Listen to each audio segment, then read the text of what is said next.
Welcome, everybody, and thank you so much for joining us today. We are super glad that you're here and that you're taking the time to begin to consider this important question about whether or not adopting a child is right for you. I am going to guess that some of you may have just had this idea pop into your head last night in bed, like, I wonder if it's time I should be thinking about a child, maybe adopting a child.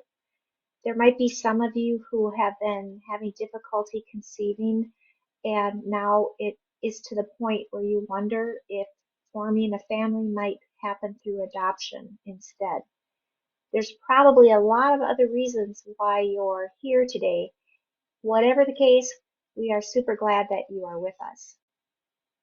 We are Growing Intentional Families Together, which is a coaching company.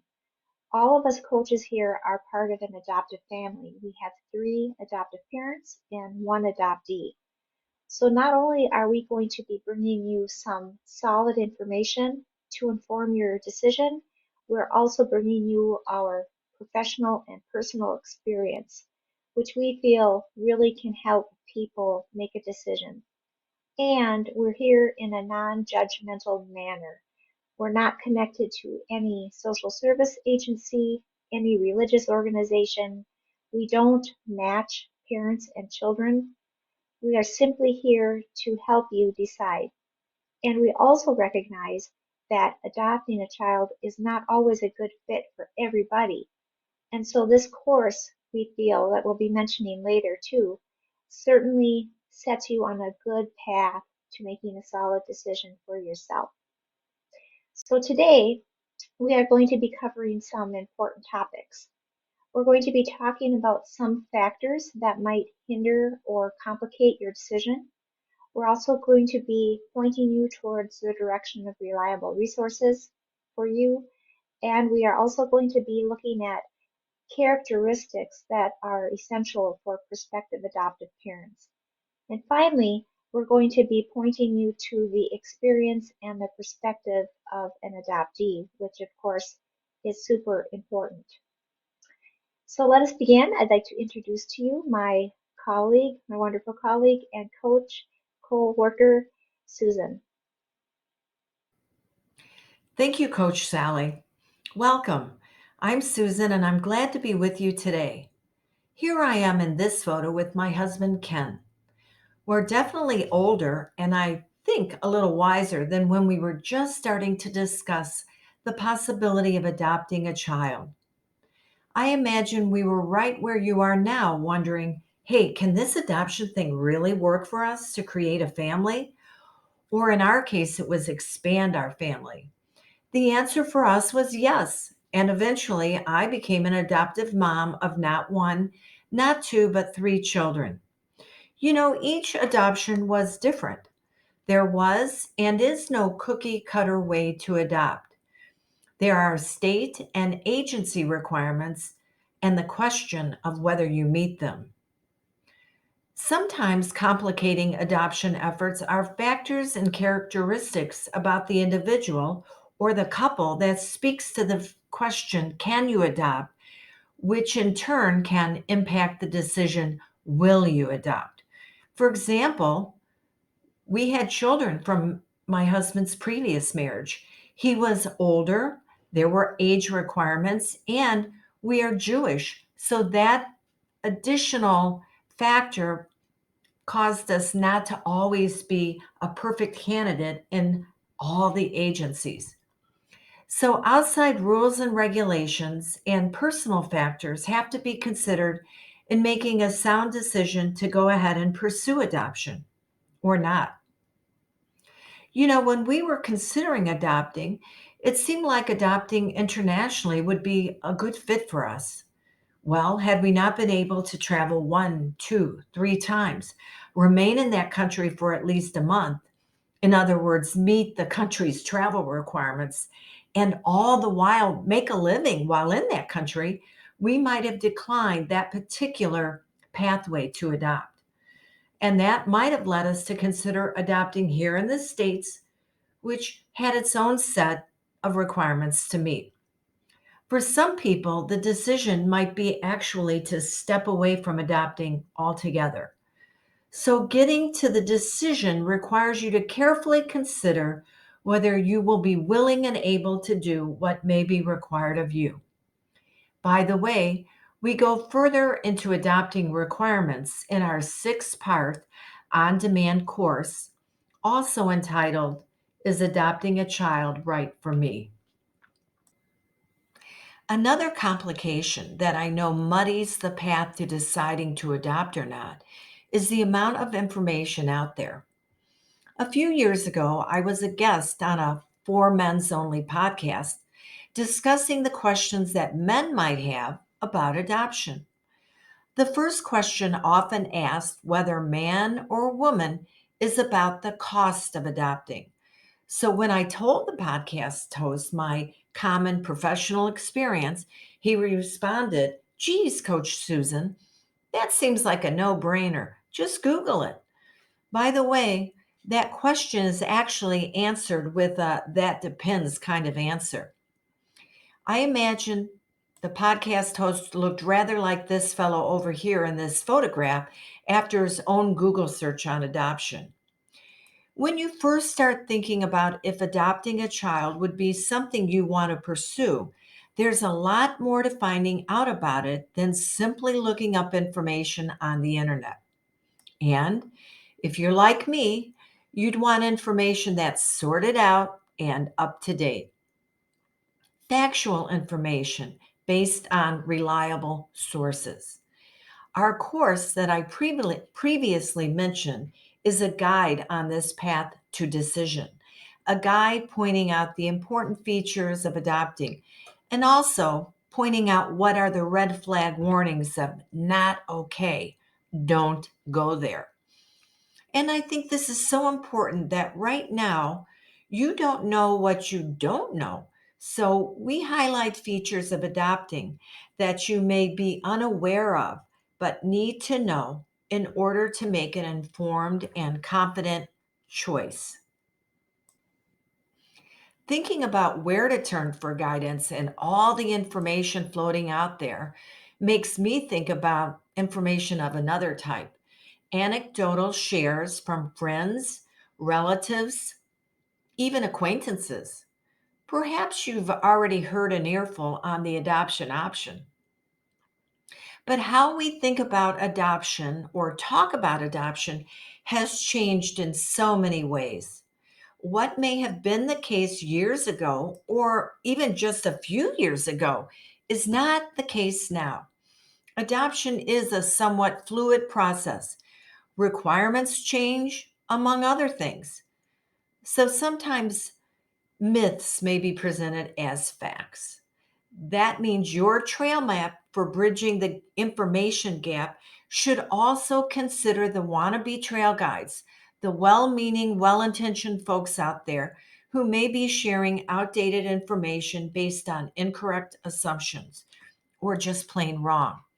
And I'd like you to consider this. That information may be personally biased in one way or another. We feel strongly about this at our coaching firm, Growing Intentional Families Together. And it's one of the reasons that we've become the expert assistants that we needed but did not have way back when. For example, when my husband and I were adopting. So I mentioned again our more in depth course, which offers additional materials for you, one of which is a bonus for signing up for the course, an ebook entitled The Hidden Dangers of Adoption Myths. It addresses adoption misinformation and its lingering negative impact on those individuals in what we call the adoption constellation, comprised of the adoptee, adoptive parent, birth parent, and sometimes even foster parents. This is an additional resource for you to distinguish fact from fiction and reality from make believe. So, deciding whether adoption is right for you requires a roadmap to bridge the gap between an overwhelming amount of information on one side and specific factual information that is relevant to your situation on the other. I mentioned that cost is usually the first question, but some other considerations might be: who would I be working with if I did decide to adopt? I call those the adoption professionals. Another question might be: what all is involved in the process of adopting? For example, maybe you've heard about a home study. We talk about what's required in that as well. And perhaps you've been thinking, how different is adoptive parenting from parenting a biological family? We all agree here at Growing that love is, of course, necessary, but it's not sufficient. More will be required of you. Those are but a few additional questions. Making a decision requires accurate, manageable information from reliable, up to date, ethical, and child centric sources that are unattached at this point in time while you're trying to make a decision. Sources that are unattached to any agency, attorney, or state entity. Now, that's quite a tall order and one that our next presenter easily meets. I welcome Coach Gail, whose experience highlights personal factors influencing the decision to adopt, and she also discusses some vital personal qualities that make the adoption process, if you did decide to adopt, go smoother. Welcome, Gail. Thank you, Susan.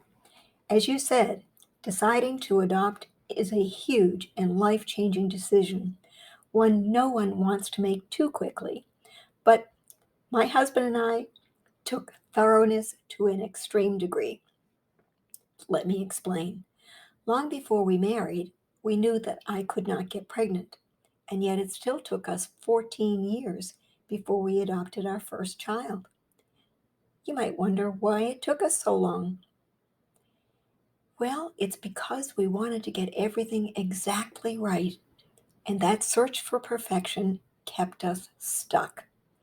Perhaps you have similar thoughts, feelings, and concerns, and you want to resolve them faster than George and I did. I believe if we had had someone to teach us what being an adopted parent really involved, we would have been able to decide more quickly if we were up to the challenge. More importantly, we would have been better prepared. In fact, our core mission here at Growing Intentional Families Together is to share essential knowledge about what it takes to be a competent adoptive parent. We call this foundational education adoption attunement. It has been distilled from our years of research, our professional training, and decades living as part of adoptive families. We've coached many adoptive parents and some people who, like you, were trying to decide if adoption might work for them. And we have identified some key personal qualities that made their decision less stressful and helped them navigate the decision making process more smoothly. These main qualities are flexibility, open mindedness, self awareness, teachability, and curiosity. Your joining us here today demonstrates curiosity. You seek accurate, high quality information about the emotional, financial, and logistical repercussions of adopting so you can determine if adopting is the way you will build your family. This webinar is a great first step towards finding the answers you seek. Today we will look at two of those five qualities. Let's start with curiosity and why it's a useful tool for prospective adoptive parents. You know, back when George and I were adopting, we thought we knew everything we needed to know about the process. In fact, however, we had approached it with many unquestioned assumptions. Some were inaccurate, some were incomplete, and some were downright false. I wish we had been more curious, especially regarding our second child. She had experienced 3 different foster homes in the 6 weeks after her birth, plus the fourth transition into our family. You know, moving 4 times in 6 weeks would be hard even on us as adults, never mind for a little baby. However, because we didn't know any better, we believed that in the long run, those multiple separations and transitions wouldn't matter. Obviously, we could see she was very distressed. In fact, their inability to comfort our baby was why 3 foster families had asked for her to be moved. They couldn't cope. So we feared something serious might be wrong with her. We went to our pediatrician and he reassured us that it was probably just colic and that we shouldn't worry so much. His assessment reflected the common attitude people had about babies at that time when they were seen as blank slates who would not even notice that their families had been switched as long as someone was lovingly caring for them. We certainly were loving, yet she continued to suffer and we continued to worry. Still, we trusted his advice and didn't look any further. If only we had been more curious, we might have recognized that her distress was far more serious than colic. She was grieving and frightened by all this upheaval in her life, all these strangers around her. Research has since proved that babies are not blank slates, and early maternal child separation has a significant impact on adoptees, regardless of their age at separation, yes, even newborns. And like many of the unique aspects of adoptive family life, these factors matter. That's why education and preparation are so vital. So I encourage you to continue to be curious and to keep learning too. Another important quality for prospective adoptive parents is flexibility. I would even assert that flexibility is essential because so much of the process is beyond your control.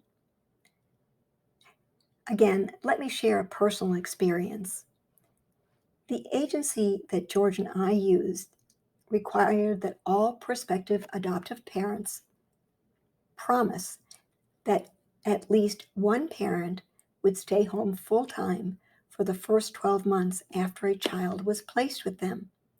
George and I agreed that person would be me. After we completed all of the required preparation and education, our social worker advised us, now the waiting begins until we call you. Live your lives as normal. Could be weeks or it could be years. Huh, easy for her to say. We did our best to follow her advice. I continued to operate the business I had run for nearly a decade. George and I tried to live as if nothing would change tomorrow and still be ready for everything to change at a moment's notice. When we finally did receive the call, I immediately closed my business and sold all the inventory at a significant loss, by the way. This is a good example of an unanticipated consequence of adopting, and is just one example of how flexibility can help you cope with the surprises and complexity of adoptive family life. Our course explores even more of them. Next, let's hear from Sally. Compared to George and I, she and Dan had a very different approach to the decision making process. Sally? So, Gail, it took you and George 14 years to decide? Well, my husband and I just jumped right in.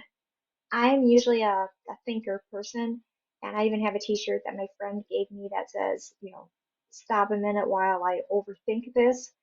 Well, it was really uncharacteristic of me to just jump right in on this decision to adopt a child. And we kind of suffered for that in the sense that we had a steep learning curve with adoption. Instead of knowing ahead of time what we were getting into, we were kind of learning along the way.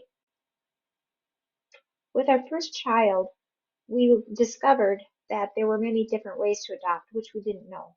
So we went to the adoption agency and we just said we want to adopt a child, and they placed us in an international adoption program. So that included, like Susan had mentioned, things like visas, vaccinations, and travel. And so we learned very quickly about all the elements that are required for an international adoption. And we did bring home a 16-month-old child into our family. Our second adoption, we took a whole totally different route, and we went with domestic adoption. And we wanted an infant, and so we had an expectant mother who chose us out of other prospective adoptive parents. She chose us to parent her child.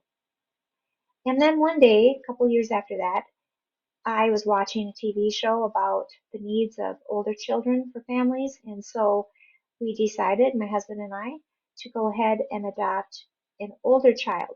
So we adopted a child who had just turned age 12. And so with that adoption, we were introduced to the foster care system. We had home visits and lots of other different requirements. So you can see just from those three spirit experiences that my husband and I had, you can see how each choice is varied with different implications, different requirements for each different path that's available to you. I covered three of them in my own experience, but you can see on this slide here that there are other paths as well. And so when you look at adopting a child, it isn't just adopting, it's the how, and it's what is implied in each of those different kinds of choices.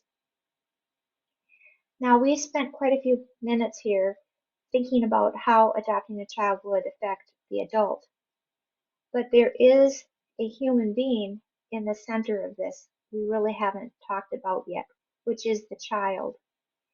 I want to introduce to you my wonderful colleague, Coach Sharon, who is an adoptee, who will be bringing an adoptee perspective. Sharon? Please take a journey with me and become acquainted with adoption from a child's perspective. I realize it's a bit of a shift because we have been considering the parenting experience you may have if you choose to create a family through adoption. If you're hoping to complete this exploration, you'll need to understand that you will be bringing a new experience into your life. And with any life altering decision, you will need experts to guide you and objective information. My name is Sharon Butler Abaze, and I am an adoptee. Once I completed the search for my birth family, I added the Butler because I became aware that my birth certificate stated Baby Butler. My experience does not reflect the experiences of every adoptee. It's important to understand that everyone has their own experience in their own situation. I carried the burden of loyalty. I felt mentioning I had interest in learning about my biological family would be a personal affront to the family that raised me, so I didn't pursue that investigation. I only became curious after several years of interacting with the adoption community and becoming a certified coach who supported adoptees and educated parents. Ultimately, I began to understand I had a human right to this information. Though this process and through it, I began to wonder what caused my limited thinking. Let's take a look at this illustration. Above the water where the iceberg is visible, we hear negative cultural messages that influence our impression of adoption, like adoption is too expensive and not organic. Adopted child will fulfill your personal and professional needs. If you decide to adopt, you'll probably have a child with drug addiction in their history. You should probably adopt a baby because older children are difficult to parent. Adopted children will be damaged and defiant, or your child may be unwilling to become a productive member of society. Adoptee's perspective and experience below the surface of the iceberg is complex and reveals there is so much going on. So many underlying influences work together to create some of the visible characteristics adoptees demonstrate. One of the physical characteristics and psychological interruptions is called the primal wound. This theory holds that severing the connection between the infant and the biological mother through adoption causes a primal wound. This separation often manifests in a sense of loss, which can look like depression or basic mistrust, or may create anxiety, emotional or behavioral problems, and difficulties in relationships with caregivers and significant others. The primal wound disruption can be tempered when there is an open adoption and the child is able to interact with individuals within their biological history. So let's pause for a moment and discuss the differences between open and closed adoption. The diagram below illustrates how adoption openness is trending today. Up to 95% of U.S. infant adoptions have some level of openness, which does not necessarily mean there is ongoing interaction with the biological family. 55% of adoptions are open and fully disclosed, which means there are in-person meetings and updates and sharing of birth records. 40% of adoptions are semi-open and can mean that communication occurs, but probably not in person. And only 5% of the adoptions are closed and confidential. Open adoption, which we will be discussing in greater detail in our course, and similar strategies allow the youth to maintain relationships with biological family, former foster families, and other critical people in their lives, which while also pursuing and benefiting from the lifetime permanence of adoption, which should be a routine practice and available to all young people. This approach will require an open mind and heart to include introductions to individuals with whom you may not normally share access to your personal life. Should you decide to adopt, you will require time and consideration to consider this aspect of adoption. These figures reveal open adoption and what's trending today. Now let's consider what is happening within a closed adoption. This is the arena in which I was adopted. What does closed adoption look like? Let me provide an example from my personal experience. My parents wanted my best life, which is evident in the picture of me at about 4 years old. They could not understand the emotions causing me to act out, not trust, or see every comment as a personal affront to my being. And I'm confident they might have benefited from the information we are sharing with you today. To my adopted child's brain, a simple statement like, no, you can't have ice cream before dinner, translated to my adoptive mom is saying no because we don't love you. Internally, I rationalized that my bio mom would have given me ice cream because she loved me. It was more than all or nothing thinking, and it remained within the fiber of our mother-daughter relationship, which I could not reconcile until I became an adult. During my childhood, it went beyond that to include visions of an unknown birth mother and father that lived in my very being. I felt inadequate because she, my mother who raised me, kept me from my biological family. If my birth mother did not love me, my adopted mother didn't love me, how or why would I love myself was a question on my heart. My journey to find my biological family did not occur during my childhood. I had to wait for a while until later in my life, which is evident in the picture of me with my adopted and biological sister, my two best girlfriends. In fact, I did not pursue this knowledge until after both of my adoptive parents had passed on. If I would have been able and allowed to realize this connection earlier in my life, it may have had a significant impact on my self-esteem. I did not become aware of the circumstances of my birth or meet my biological family until 5 years ago. My reunion impacted my journey with a sense of calmness that seemed to lift a weight off my shoulders. I continue to wonder how the consequences of adoption might have been avoided had I had this information sooner. My lived experience and training have prepared me for times like this. The previous information only scratches the surface on what you will need to understand before you adopt a child. We have so much more to share that will benefit your understanding and support the decision you will be making throughout the course. You will examine how to nurture your child's mental and physical needs and respect the nature the child brings to your family.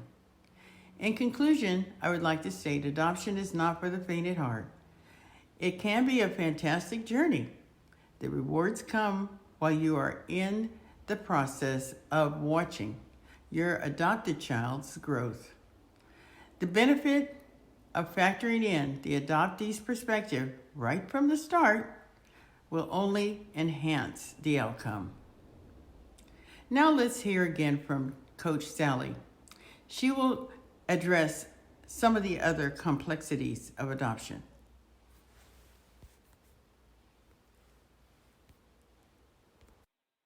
Thank you, Sharon.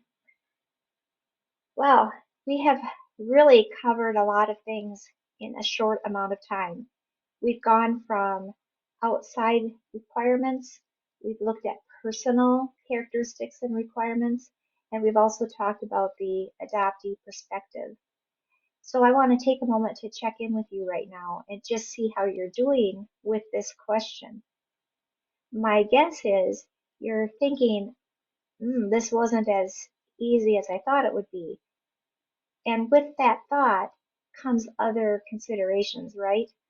For some of you, if you're just thinking about this right now in your own head and you have a partner or you have a spouse, you might be thinking, oh, this might be different from my spouse. Or maybe we have different energy around this. That's actually a really common experience to have different investment feelings in adopting a child between one spouse and the other. You also might be thinking, boy, there's a lot that I didn't know and there's a lot of information. That can complicate a decision too, because how much do you need to know before you decide? And there can also be a fear of making a big decision like this because it has such implications, not just for you, but for another person, for a child. And that can make it hard to decide. I also think that for some people who are considering the adoption option because there are difficulties in conceiving, this can cause people to wonder, oh, is this for me or should we keep trying? The list can go on and on, like life circumstances, thinking about the job. Oh, can my job handle this if I take a big break? Things like that.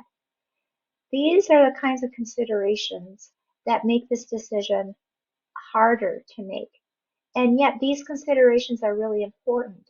And that is why we did develop this course that I'm going to talk about right now. The course goes deeper than what this webinar has done. We've scratched the surface.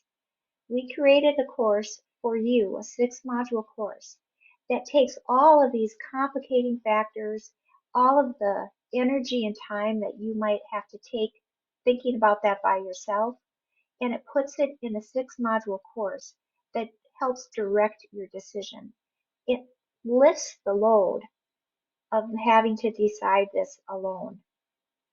The 6-module course is an online course. It's self-directed. You can do it however fast or however slowly you want. And it is there for you to help you feel confident in your decision-making process. We are going to be looking at, like I said, all these hard questions that you wouldn't be able to get answered in other places. Like, what would I be getting myself into? What would this look like? What would my life look like if I did this with my circumstances? What would be required of me, not just during the process, but after? And really that big question, do I have what it takes? What does it cost? We're not just talking about the financial cost, but we're talking about other emotional costs, time costs.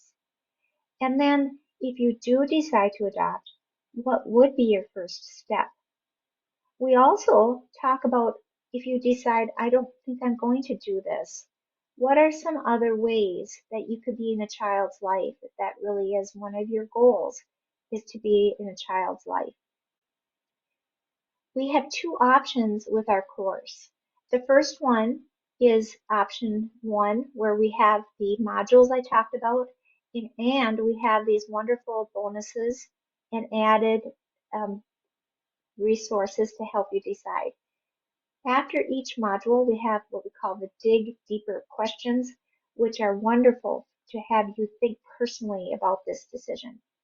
We have a reference page after each module that shows you the references we had used for that module. We also have a resource ebook that you will receive after completing the course that has additional resources for you. We have a decision readiness assessment, which sort of helps you think, okay, have I covered all these thoughts, all these topics, so I feel good about being ready to make a decision? We have a document on adoption myths, which is very important to be thinking about. We have SMART goals that for people who really like to have that goal-oriented decision-making process. And finally, we do have a certificate of completion, which is great for people who either decide or don't decide to adopt. If you don't decide, you can take a look back and feel good about what you have learned and what you have done. If you do decide to adopt, you can take that certificate with you to an adoption agency and show them that you already have been very thoughtful in this process. You already have covered some really important topics. Now we also have option two, which is available at the $3.99 price right now. Option two is exactly the same as option one with a big difference. That is that you get a full 1 hour individual coaching session with one of us coaches. This will allow you to have us personally hear what your unique situation is in a confidential setting. You get a person you can bounce ideas off of who is neutral, doesn't have any attachment to the outcome. This has been a popular choice for people because it does give you that extra little support that you could need. So how do you sign up? Well, we have a link that is in right below that you can sign up. You also can go to our website. We will be showing you some of our contact information as well. We are available to you at any time. Just let us know and contact us when you get a chance.